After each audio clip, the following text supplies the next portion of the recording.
이 시간 성경 말씀 읽겠습니다. 출애굽기 4장 11절 한 절 말씀입니다. 우리 함께 합독하겠습니다. 시작. 여호와께서 그에게 이르시되 누가 사람의 입을 지었느냐? 누가 말 못하는 자나 못 듣는 자나 눈 밝은 자나 맹인이 되게 하셨느냐? 나 여호와가 아니냐. 아멘. 오늘은 우리 늘푸른 교실 사역 헌신 예배로 오후 예배 시간에 갔습니다. 그리고 8월 18일, 19일, 20일 2박 3일간 경주 켄시턴 호텔 리조트에서 우리 늘푸른 교실 말씀 집회가 있어요. 그 전에 오후 예배 시간을 활용해서 우리 사역에 소개도 하고 우리 교인들도 우리 늘푸른 교실이 어떻게 진행되는지 함께 보셨으면 좋겠다라는 바람으로 이렇게 오늘 예배를 드립니다. 오늘 예배를 통하여서 우리 늘푸른 교실이 우리 한빛교회 안에 더 관심을 많이 받고 또 우리의 한 지체다라는 의식이 더 높아지기를 기대합니다. 우리 좌우에 계신 곁에 계신 분들과 인사하겠습니다. 사랑합니다 형제님, 사랑합니다 자매님.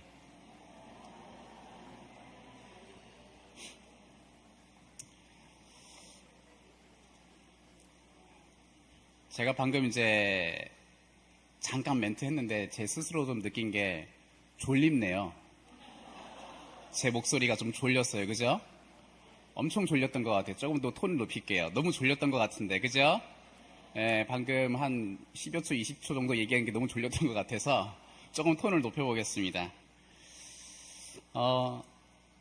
종교개혁자 마틴 루터가 자기의 제자들과 지인들과 사석에서 했던 이야기들을 제자들이 글로 모아서 작성한 탁상담화라는 책에 그런 말을 했다고 해요. 지적장애인들을 향해서 했던 말이래요. 영혼이 없는 살덩어리다. 강물에 던져야 된다. 그런 얘기를 했었대요. 장로교회는 개혁교회는 루터의 신학을 굉장히 기초로 하고 있는데 우리의 믿음의 선조이자 선배인 한 사람이 그런 말을 했다는 게 우리에게는 굉장히 충격적이죠. 물론 당시에는 지적장애인에 대한 연구가 전무했어요. 그 16세기 당시에는 그런 사람에 대한 이해나 이런 것들이 굉장히 없었기 때문에 또 그런 것도 있지 않았을까 싶습니다. 근데 좀 놀랍기는 해요. 위대한 신학자가 어떻게 한 사람을 볼 때 그렇게밖에 표현 못했을까 충격적이긴 합니다. 오늘 우리가 읽은 본문의 말씀은요. 하나님이랑 모세와 하는 이야기 장면의 대화죠. 저는 말이 어눌하여서 입이 어눌해서 말 못합니다 라고 하는 모세에게 하나님이 말씀하신 거죠. 여호와께서 그에게 이르시되 누가 입을 지었냐? 누가 말 못하는 자와 못 듣는 자, 눈 밝은 자, 맹인이 되게 했냐? 나 여호와가 아니냐? 라고 말씀을 하신 장면이 있어요. 사람의 입을 지은 이도 하나님, 그럼 입에 관하여 모든 것들을 주권 가지신 분은 하나님이란 뜻이죠. 사람이 귀를 가지고 있으면 귀에 대하여서 듣고 못 듣고 그 귀에 대한 모든 전권을 가지신 것도 하나님이라는 얘기죠. 그래서 이 말씀의 맥락에서는 나는 장애인도 만들었어 라는 의미도 되겠지만은 더 말하고 싶은 것은 모든 사람에 대한 전적인 주권 내가 갖고 있지 않냐 이걸 말씀하고 계신 거였어요. 우리가 오늘 이 이야기, 이 구절 가지고서 우리 늘푸른 교실에는 장애를 가지고 있는 학생들이 있는 부서인데 우리 성도들과 함께 우리 모두 늘푸른 교실도 함께 이와 같은 하나님의 뜻을 함께 듣고 또 이야기를 나눴으면 좋겠습니다. 아까 루터 이야기했잖아요. 루터가 어떻게 좀 그렇게 생각할 수 있었을까 좀 고민을 해보고 따져보면요. 원인은 있어요. 고대 헬라 철학의 영향을 받은 건데 그리스 헬라 철학에서는 사람과 동물을 구별하려고 할 때 굉장히 중요하게 다뤘던 것은 이성이었어요. 사람에게는 이성이 있지 않냐 이거였어요. 이성. 사고하는 능력. 이것을 동물과 구별해가지고 사람을 생각하는 동물 뭐 이렇게도 얘기를 했죠. 근데 신학자들이 이 관점, 그 당시에 만연한 이 관점을 가지고서 신학으로도 하나님의 형상 이런 것을 이해하기 위한 시도를 좀 했던 것으로 보여요. 그 결과 교회사 안에 하나님의 형상에 대한 여러 가지 안목들, 관점들이 생겼어요. 세 가지 말씀드릴 건데 첫 번째 관점은 이거예요. 지성적 이해다. 하나님의 속성, 인격, 하나님을 아는 지혜, 지식, 그분의 생각하는 능력, 양심 이런 모든 것들이 그분이 지은 인간에게 태어날 때부터 부여됩니다라고 하는 견해예요. 근데 이렇게 말을 하면은 바로 좀 거슬리는 게 하나 생기죠. 지적 장애인이나 정신 장애를 가진 사람들에게는 이와 같은 견해에 의하면은 하나님의 형상이 결핍된 존재가 돼버리죠. 지성을 기준으로 해서 영적 가치를 매기면은 인간은 지능지수에 따라서 서열화되는 그런 오류에 빠지게 됩니다. 거미가 있었네요. 거미가 계속 간지러웠는데 거미가 있었습니다. 두 번째 안목인데요. 기능적 이해예요. 창세기 1장 28절에 문화명령 있잖아요. 다스려라 이런 말씀이 있지 않습니까? 그걸 근거로 해서 하나님의 형상은 다른 피조물을 다스리고 관리하는 능력이 있는 존재야라고 이제 잡은 건데요. 이것 역시 문제가 좀 생겨요. 다스리는 능력 그리고 다스릴 수 있는 신체적인 사회적인 기능을 하기가 어려운 중증 장애인을 본다면 하나님의 형상이 또 배제되어 있어요. 하나님은 당신의 형상을 생산성, 기능성 이런 걸로 제한을 두지 않았습니다. 세 번째 마지막인데 관계적인 이해예요. 하나님의 형상을 지적이거나 신체적인 기능이거나 이런 걸로 이렇게 안 보고 하나님과의 인격적인 관계를 맺는 것 이렇게 보는 건데 이건 우리가 생각하기에 굉장히 좀 친근한 관점이죠. 지성적이다, 기능적이다 라는 이해보다는 훨씬 더 진보된 견해예요. 근데 또 문제가 있어요. 인간 측면에서 스스로 그 관계를 인지하는 능력을 가지고 고백을 스스로 해내야 돼요. 당신이 나의 주님이십니다. 이 고백을 해내야 돼요. 스스로가. 그렇게 하면 또 문제가 되죠. 이런 인지를 스스로 자신을 인지하기도 어렵고 남을 인지하기도 어려운 장애인 입장에서는 또 여전히 적용하기가 어려워요. 이 모든 견해들 모두가 다 이 장애를 신학적으로 설명하려고 시도했지만 한계가 있었어요. 헬라 철학의 관점인 이성이라고 하는 이 편만한 가치관으로 신학적으로도 이해해보려고 했지만 어려움들이 있었습니다. 그래서 루터도 그와 같은 영향 아래에서 그렇게 표현을 했었던 것으로 보여요. 그러면은 우리는 하나님의 형상을 어떻게 이해해야 될까요? 제가 질문 같은 어투가 나오면 항상 저요하는 친구가 있어요. 그래서 간혹 들릴 수 있습니다. 성경에서는 하나님과 우리와의 인격적 관계 이런 가르침이 있죠. 그래서 우리 뭐 수련회 갈 때 또 기도 제목 할 때 어떤 말을 해요? 하나님을 인격적으로 만나게 해주세요. 막 이런 얘기 하죠. 맞아요. 우리 성경에는 하나님과의 인격적 관계를 가르치기에 우리는 그렇게 배우고 알고 있습니다. 아버지와 아들, 목자와 양, 신랑과 신부 다 관계예요. 그런 관계, 인격적 관계란 말이에요. 근데 지금 말한 이 관계적인 이런 말에는 우리가 하나님을 인지하는 능력에 따라 좌우되는 것은 아니에요. 이것에 차이가 있어요. 삼위일체 하나님이 먼저 우리를 인식하고 당신의 영원한 언약의 대상으로 품어주시는 임마누엘의 은혜의 관계입니다. 그 관계에 근거하여서 하나님과 인격적 관계로 우리들은 하나님의 형상이 되었어요. 하나님이 일방적이고 무한한 사랑에 달려있다는 뜻이죠. 여러분 이것에 대한 예시 얘기해 볼게요. 갓 태어난 아기를 상상해 보세요. 제가 또 유아부를 담당하고 있는데 거기는 아기들이 있어서 아기들 안으면 기분이 좋습니까? 안 좋습니까? 아기 한번 안아보고 싶잖아요. 그죠? 유아부 한번 놀러 오세요.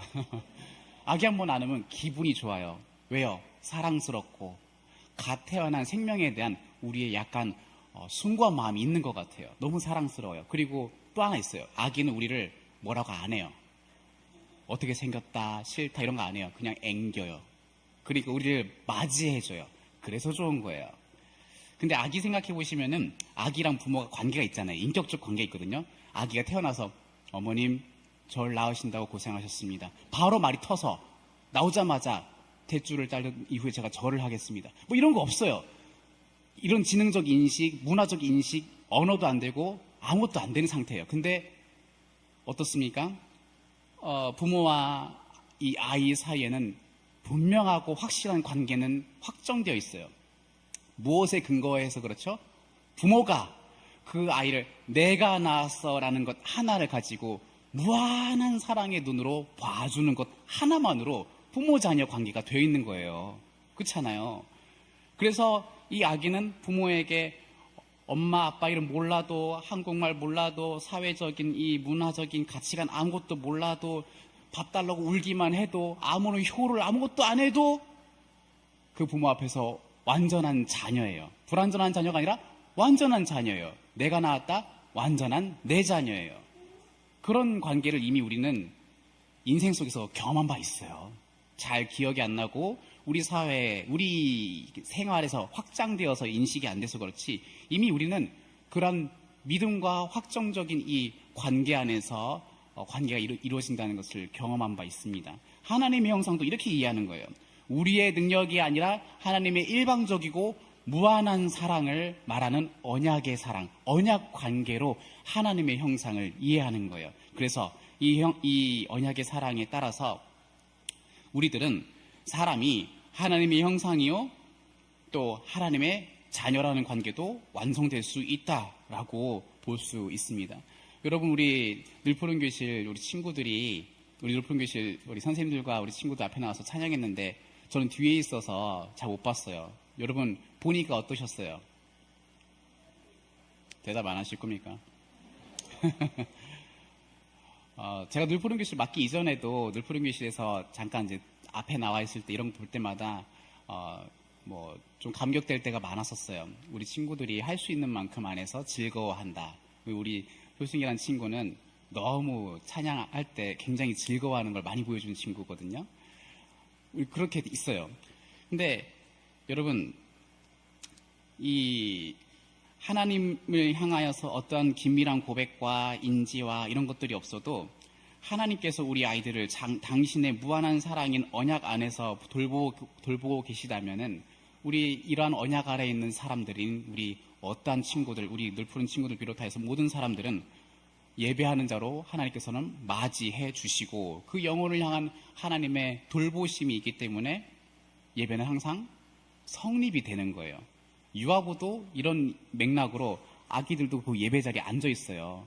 만약에 야, 너 신앙 고백도 못하니까 너 나가 있어 이렇게 합니까? 우리 아기들을. 아니죠. 데리고 있어요. 데리고 있는 거예요. 하나님의 무한한 언약 때문에 그렇게 합니다. 그리고 또 우리 실제로 과거에 우리 신앙생활 잘 하다가 사고를 당해서 인지가 사라진다거나 질병으로 인하여서 뇌를 다친다거나 또는 치매 이런 경우로 인해서 기존의 많은 하나님을 향한 고백과 활동들이 전무하게 돼버렸다 했을 때 그럼 이제 하나님의 형상이 사라진 겁니까? 아니잖아요. 하나님과 인격적 관계가 끊어졌습니까? 아니잖아요. 하나님의 언약 아래서 우리들은 하나님의 형상이요 자녀가 되는 사람들입니다. 그리고 좀 더 깊이 볼게요. 육체적인 그리고 지능적인 이런 것이 온전함의 기준이 아니라면 우린 좀 궁금한 게 생기죠. 이 장애에 대한 이 현상, 이 장애라는 현상은 하나님의 창조 세계와 섭리 안에서 어떤 위치일까 생각을 해볼 건데요. 여러분 우리 에덴 동산을 생각해 봅시다. 에덴 동산을 하면은 그곳에는 아무런 결핍도 없고 또 문제도 없는 그러한 공간으로 이해를 하죠. 타락 이전의 공간 말하는 거예요. 근데 완전히 무균실과 같은 곳이 아닐까 생각을 해볼 수 있다는 거죠. 그리고 세상의 모든 질병과 노화, 죽음, 장애 이 모든 것들은 사람의 죄로 인하여서 피조 세계 전체가 왜곡된 타락의 결과로 우리들은 이해하고 있어요. 맞습니다. 죄로 인하여서 죽음이 시작되고 죽음으로 인하여서 노화라는 것과 훼손과 상함 이런 모든 것들이 이 세상에 들어왔어요. 근데 오해하지 말아야 될 것도 하나 있어요. 하나님이 부여하신 이 창조 세계의 자연 질서 속에서 생육하고 번성하라고 말씀하셨잖아요. 타락 이전에. 근데 이 말씀은 이 생육하고 번성하라고 하는 이 사명, 하나님의 이 말씀 사명을 향해서 이 창조 세계는 끊임없이 가만히 있지 않고 끊임없이 바뀌어져 가야만 하는 그런 상태였다는 거죠. 과정으로서의 뭔가가 완전함을 이루어가야 될 상태였어요. 그래서 중요한 건 이거죠. 타락 이후에 죽음, 고통, 노화, 훼손이 찾아오게 된 이 세상에서 여전히 다시 한번 생육하고 번성하라는 말씀을 다시 한번 노아를 통해서 또 전해지잖아요. 그때에도 이 세상에 나타나는 이런 죽음과 고통과 노화, 훼손 속에서 장애와 한계를 우리 하나님께서는 어떻게 바라보시겠느냐라는 겁니다. 타락으로 인하여서 이 피조 세계에 이런 훼손과 깨어짐들이 들어왔을지라도 하나님의 통치 아래에서 벗어난 것은 없다. 그래서 장애라는 것은 하나님의 통치를 벗어난 어떤 우연의 일 아닙니다. 어떤 개인 누군가의 죄에 대한 형벌 아닙니다. 하나님의 창조적인 어떤 우연한 실패작 아닙니다. 하나님의 절대 주권은 장애라고 하는 어떤 모양이라도 절대적인 주권 아래에서 자기의 형상을 여전히 유지시키고 계신 게 우리의 신앙 고백이에요. 깨어진 이 세상의 한계조차도 하나님은 건재하시고 그 모든 것들을 하나님의 뜻대로 운용하신다는 거죠. 다이빙을 하다가 사고를 입어서 장애를 입은, 전신마비 장애를 입은 어떤 기독교 작가가 있었어요. 그 사람이 나중에 장애인을 관련된 선교를 하게 되었는데 이 사람이 이런 말을 했어요. 자기도 이제 전신마비가 이제 생겼는데 하나님은 절대로 사고를 창조하시는 분이 아니다. 이렇게 얘기를 했습니다. 이 말은 이 세상에 사고나 고통이 없다라는 말을 하는 게 아니고요. 자기에게 일어난 이 장애도 우연히 일어난 어쩌면은 안타깝고 재수가 없는 비극이다라고 하는 게 아니라 타락한 이후 창조 세계 안에서 상하고 깨어지는 이 세상 속에서라도 여전히 작동하시는 하나님의 철저한 선한 의도가 분명하며 나는 그 아래에서 건재하게 있다라는 고백이었어요. 우리가 읽은 본문의 출애굽기 4장 11절에서 하나님이 모세에게 이 말씀을 하셨잖아요. 이 말씀도 같은 맥락이죠. 장애는 하나님의 주권적 통치 안에 있지 그 밖에 있는 게 아니다라는 의미에서 누가 입을 지었니? 누가 말 못하는 일을 만들었니? 못 듣는 일을 만들었니? 말하는 이, 듣는 이 내가 만들지 않았니? 라고 얘기를 하시면서 그렇게 하나님의 주권을 가르칩니다. 이것은 하나님이 장애인을 의도적으로 만들었다라는 그 말을 하려고 하는 것은 아니에요. 오히려 이런 말을 하는 건데 장애인이든 비장애인이든 구별 없이 그들에 대한 아버지로서의 내 마음은 동일해. 이 말을 보여주고 싶은 거예요. 난 동일해. 하나님은 타락으로 인해 훼손된 이 피조 세계에서 장애를 가진 이들에 대해서 당신의 주권적인 뜻을 가지고서 부르신다라는 거예요. 장애인도 부르신 거예요. 단지 이들의 삶을 통해서 하나님의 완전한 영광, 세상 속에서는 별로 상상이 안 되는 그런 것들을 이 세상 속에서 하나님은 나타내고 싶어 하시는 거예요. 그 이유를 가지고 계셔서 장애인을 부르시죠. 만약에 장애를 무조건 개인적인 죄나 타락의 직접적인 결과로만 보면은 무슨 현상이 생기냐면 이거예요. 비장애인은 죄 없는 의인. 이렇게 돼버려요. 말도 안 되죠? 네. 성경의 관점에서 장애가 타락의 산물이 아니라 창조주 주권 아래에 있는 것이라면 우리는 어쩌다가 우리 이제 인식 생각해 볼까요? 왜 우리는 어쩌다가 우리 사회는 장애에 대한 소위 부정적 인식, 편견, 이런 것들이 왜 등장했을까요? 뭐 근본적으로는 모두가 다 죄성을 가졌으니까 자기와 상관없는, 그리고 자기가 자기 자신을 사랑하기에 불편한 어떤 대상이 되는 누군가들을 멀리하거나 편견과 그런 혐오를 가지게 된 것일 텐데요. 역사적으로 보면 이런 것도 있어요. 여러분 산업혁명 아시죠? 산업혁명이란 단어를 잘 기억하십시오. 산업혁명. 그때 역사 현장을 한번 살펴보겠습니다. 그 전까지는 그런 기술 발전이 없었던 시절에 생산되는 모든 땅의 소산물들은 인력에 의하여서 이루어졌죠. 그죠? 농경사회였다는 거죠. 농경사회였을 때는요, 신체의 영양과 다름에 대해서는 그렇게 큰 문제가 잘은 안 되었어요.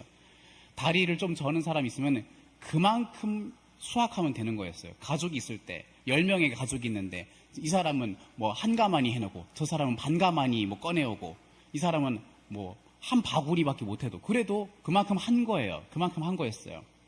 같은 마을 공동체 안에서도 그냥 그만큼 하는 거였어요. 근데 기술 발전이 이루어진 다음에 공장이 세워졌어요. 공장이 세워지니까 공장을 돌리는 컨베이어 벨트가 있죠. 그거는 똑같은 속도로 계속 돌아가게 돼 있어요. 그러면서 뭔가 굉장히 많은 게 달라졌는데 기계의 속도에 사람이 맞춰야 되는 것이 이제 시작된 거예요. 그리고 돈을 가진 자본가들이 공장이라든가 이런 것에 투자를 하면서 뭘 기대하면서 투자하죠? 더 많은 이익을 기대하면서 투자를 하잖아요. 그럼 투자할 때 이 돌아가는 것에 최소한의 인력을 배치하기 위한 최소한 표준화된 신체를 요구하는 거예요. 건강해 안 해? 못하면 입사 못해. 들어오지 마. 제대로 일 못하네? 나가. 그때부터 이렇게 된 거예요. 이 기계는 계속 돌아가면서 거기서 나오는 생산을 계속 만들어내야 되는데 생산량이 분명히 있고 거기서 나오는 이윤이 있는 건데 사람들 사이에 이런 산업혁명을 통하여서 이런 사회가 설립이 되고 이 사회 안에서 많은 사람들은 이제 이런 말을 시작하게 되었어요. 정상, 비정상. 컨베이어 벨트에 돌릴 수 있는 일을 제대로 할 수 있는 사람은 정상, 그렇지 못한 사람은 비정상. 지금도 하나님의 형상인 사람을 공장에서 생산된 어떤 물품처럼 불량품이 있네요, 제대로 만들어졌네요 라고 대하는 태도가 우리 사회에 만연하잖아요. 그죠? 이 사람의 가치를 생산성으로 평가하고 있지 않습니까? 그래서 정상이라는 표현, 표준이라고 하는 표현을 사람에게 빗대어서 얘기하는 것은 이런 산업혁명, 현대 산업사회가 만들어낸 용어죠. 성경은 어떻게 얘기할까요? 다르게 얘기하죠. 다른 기준을 가지고 있습니다. 천지 창조 때 여러분 처음 천지 창조하실 적의 모습이 어떤지 기억나세요? 혼돈하였더라 이렇게 얘기를 해요. 그죠? 공허한 상태였더라. 근데 이것을 하나님께서는 뭔가 문제 있거나 결핍의 상태로 말하지 않으세요. 선하신 하나님께서 처음에 그렇게 시작하셨어요.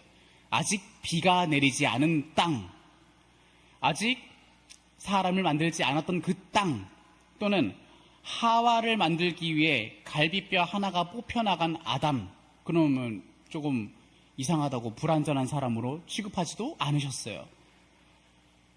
이런 내용들에 대한 설명을 이사야나 로마서에서도 토기장이와 그릇 비유로도 이야기하시잖아요. 토기장은 자기가 쓸 그릇을 자기가 다 정해서 쓰신다 하시죠. 귀하게 쓸 그릇 혹은 천히 쓸 그릇. 여기서 말하는 귀하게 혹은 천하게는 누구를 위한 설명일까요? 우리를 위한 설명이에요. 하나님은 사람들이 볼 때 귀하게 여길 그릇, 천하게 여길 그릇을 사람들은 판단하지만 하나님은 그것을 빚으세요. 이건 내가 형편없게 쓸 거야 라고 정성껏 빚어요. 이거 우습잖아요. 하나님이 형편없게 쓰기 위해서 대충 짓는다는 이상한 거예요. 그분은 지을 때 항상 그분의 작품만 드는 거예요. 그저 천이, 귀히라는 것에 대한 이해는 사람만 가지고 있었죠. 그래서 그렇게 말씀해 주셨어요. 자기의 필요에 따라서 어떤 것은 천이 있을 그릇, 귀히 있을 그릇, 그렇게 하신 다음에 그 모든 그릇을 무엇을 위해서 사용하신다고요? 당신의 영광을 위해서 쓰신다고요. 우린 그 영광을 다 헤아리기가 너무 어려운 거예요. 천한 것과 귀한 것에 사리 판단 빠른 사람들, 어떤 것이 귀하고 어떤 것이 천한지 명확하게 찾아내고 빠르고 속도 있고 능숙한 사람들일수록 하나님의 영광은 볼 수 없을 것이에요. 성경이 말하는 진짜 비극적인 장애는 있어요. 진짜 장애, 죄로 인하여서 하나님과 관계가 깨진 거, 하나님과 제대로 소통하기가 안 되는 거, 사람을 이용하기밖에 안 되는 거, 자연 피조물을 이용하기밖에 안 되는 모든 이 관계가 깨진 것. 에덴 동산에서 선악과를 따먹고 두려움에 빠진 아담과 하와의 상태, 하나님을 향하여서 두려운 상태, 이게 진짜 장애예요. 따라서 하나님의 영광으로 지음받은 피조물은 하나님과의 관계로 이해해야 합니다. 근데 이 세상에 구조나 기능으로 표시되는 정상, 비정상의 개념이 들어온 다음에 지금 성경에서 말하는 이 언약 사상 있잖아요. 하나님의 무한한 사랑과 은혜로 하나님의 형상을 사랑하시고 그 관계를 맺어가신다라고 하는 이 언약의 관계성마저도 다르게 이해하는 경향도 생기는 것 같아요. 하나님의 영광의 분량을 우리가 조율하는 거예요. 조절. 소위 일 잘하고 성과를 잘 내는 사람이 그렇지 못한 사람보다 하나님께 더 큰 영광을 돌린다고 생각하는 거예요. 하나님께 더 큰 영광을 돌리는 사람은 더 일 잘하고 더 많은 걸 했고 더 역량이 출중하고 더 정상적이고 더 탁월한 사람, 그 사람이 하나님께 더 큰 영광 돌린다라고 하나님의 이 놀랍고 아름다운 이 언약의 관계를 물들게 하는 것 같아요. 창조와 하나님의 영광에 대한 이해는 사람의 창조에 대한 기대하는 점과 관계가 있어요.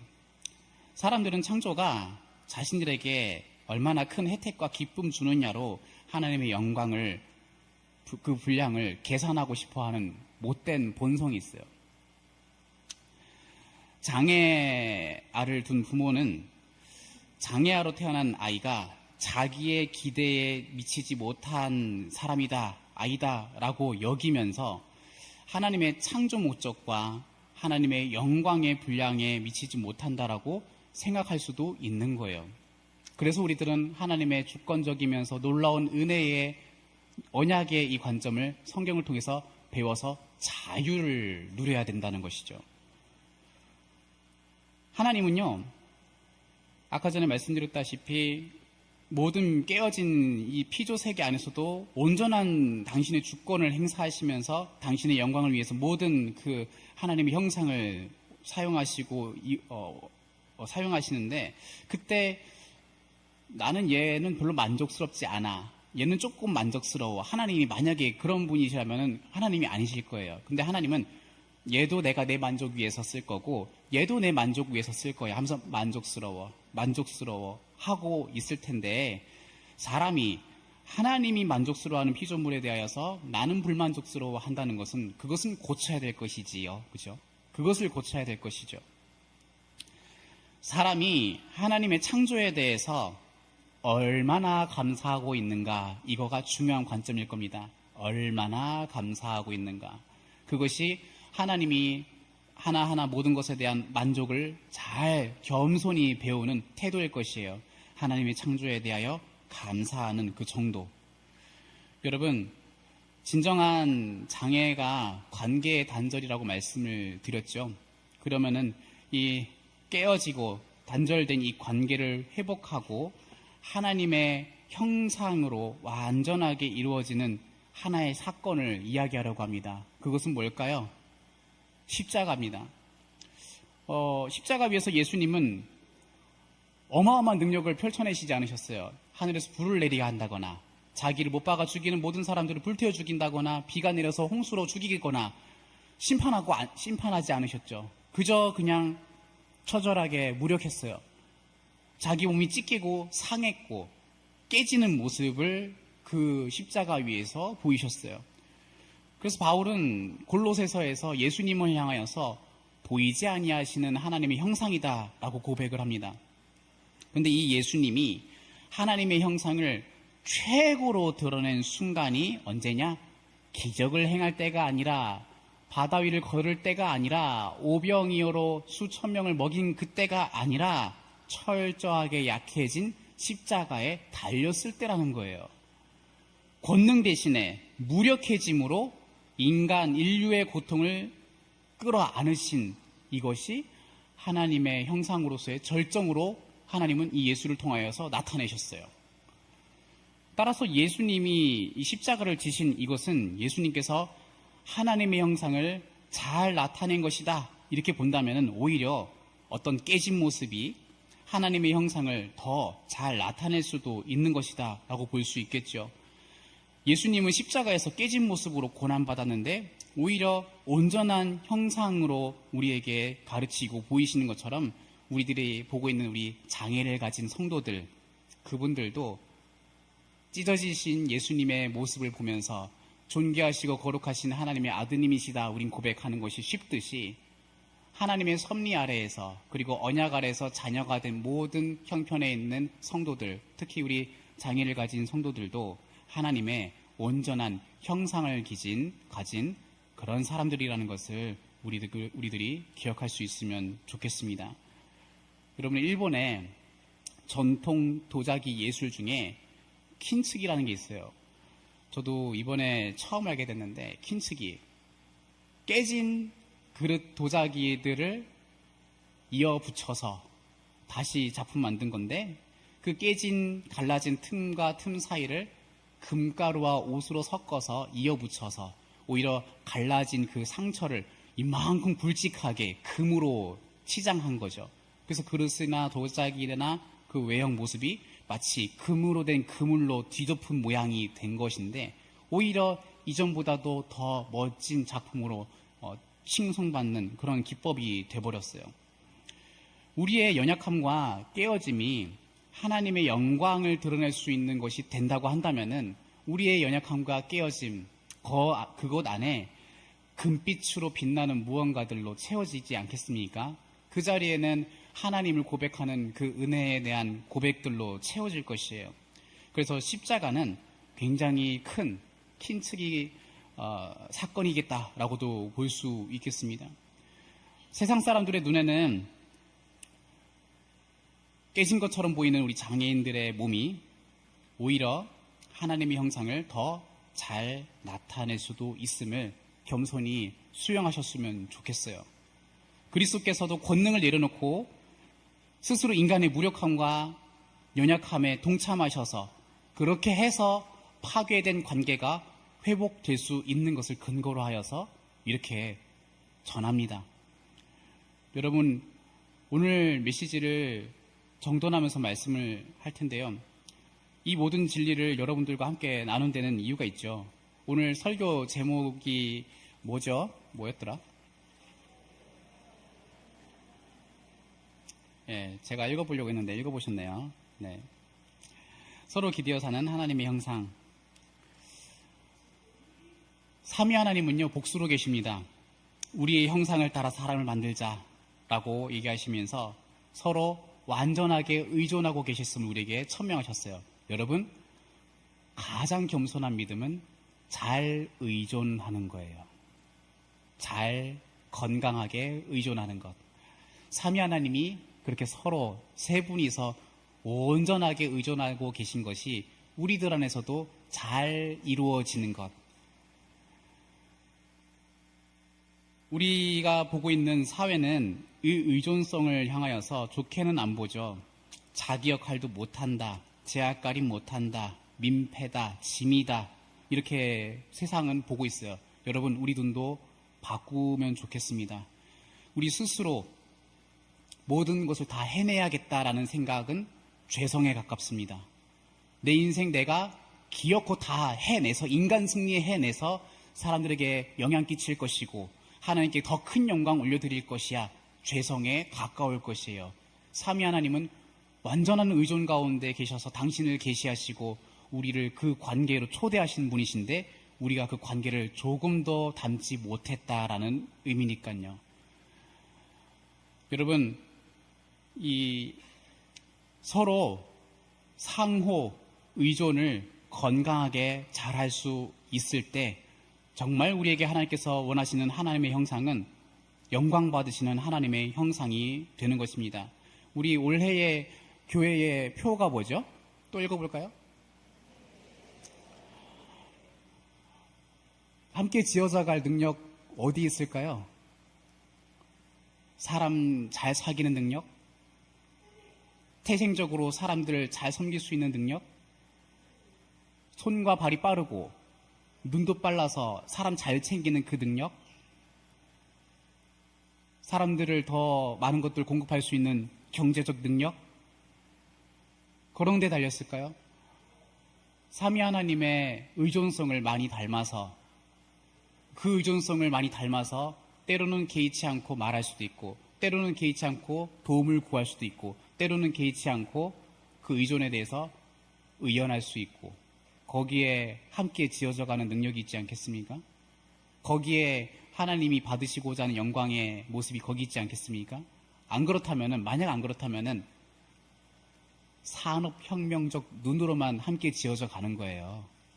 산업혁명적 눈으로만 함께 지어져 가는 그런 곳에 삼위 하나님 교제로 계신 의존적이신 그 하나님의 영광이 드러날 리가 만무하죠.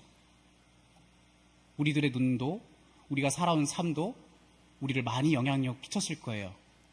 다시금 돌아보면서 우리 곁에 장애를 가진 사람이 있다는 것은 우리가 마냥 도와줘야만 해 라고 하는 그런 시선을 뛰어넘어서 저들로 인하여서 나도 의존과 도움과 그런 모든 것들을 의연하게 배워야 될 대상이구나, 나의 필요한 지체들이구나 배우는 거예요. 우리 아기들을 보았을 때 아기들이 한번 웃어주면은 지치고 힘든 퇴근길에 아기, 옛날 일이죠 여러분들에게는. 옛날 일, 저는 요즘 조금 경험합니다. 아빠 나중에 안 할 날이 온다고 하죠. 지금 반겨줘요. 그러면은 굉장히 힘이 나요. 근데 걔는 한 게 없어요. 있어준 것만으로 했어요. 걔가 뭘 하겠어요? 청소합니까? 밥합니까? 빨래합니까? 축내는 사람 아닙니까? 기여가 안 되잖아요.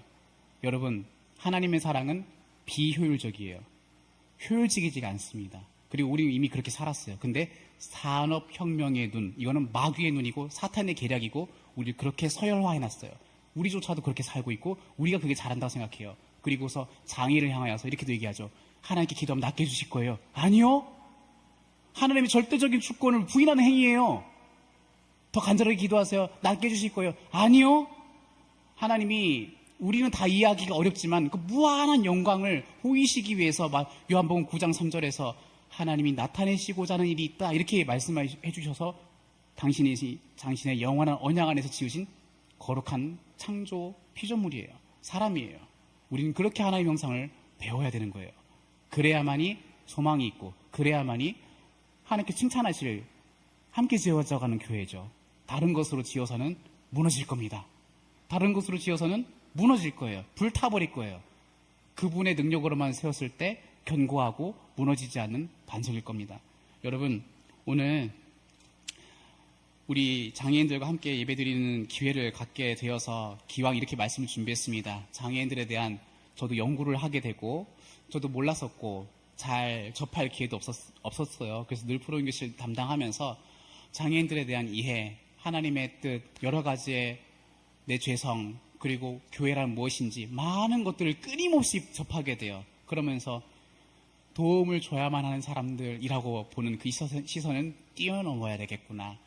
하나님이 하시고자 하는 영광의 한 사람들이구나. 겸손히 그 태도를 우리 모두가 다 받으실 수 있으면 좋겠습니다.